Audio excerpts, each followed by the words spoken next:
Kawartha. 1.47 million.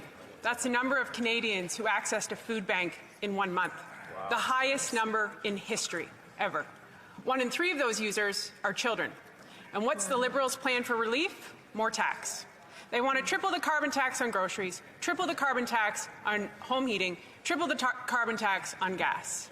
Will they commit to ending their triple carbon tax increase, or do they want more Canadians using a food bank? Yeah. The Honourable Minister. Mr. Speaker, I'd like to thank my colleague for raising a very important issue.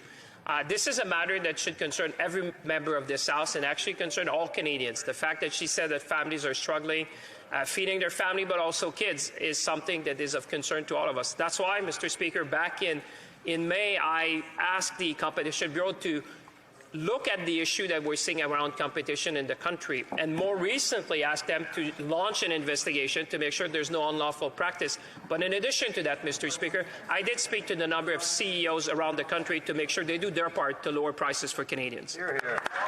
The Honourable Member for Peterborough Kawartha. Mr. Speaker, I appreciate the member's attempt to answer the question, but that's not an answer for why we have $1 trillion debt. It's not an answer when we have an increase in carbon tax, when 4 million Canadians rely on propane and oil to heat their home. This is not a luxury. This is a necessity. The average family is going to pay $7,000 to heat their home this winter. They have to choose between heating and eating. So again, I ask, will the Liberals finally show leadership, fiscal responsibility and compassion and stop the tripling of their carbon tax?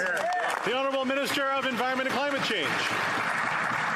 Thank you, Mr. Speaker. I'd like to quote from an article that the new Director of Communications for the Conservative Party of Canada wrote, and he said, but opposition to a policy is not a policy in and of itself. And he added, Conservatives are refusing to contribute anything to the climate change discussion other than throwing temper tantrums and scoring political points. Mr. Speaker, I agree with the new Director of Communications.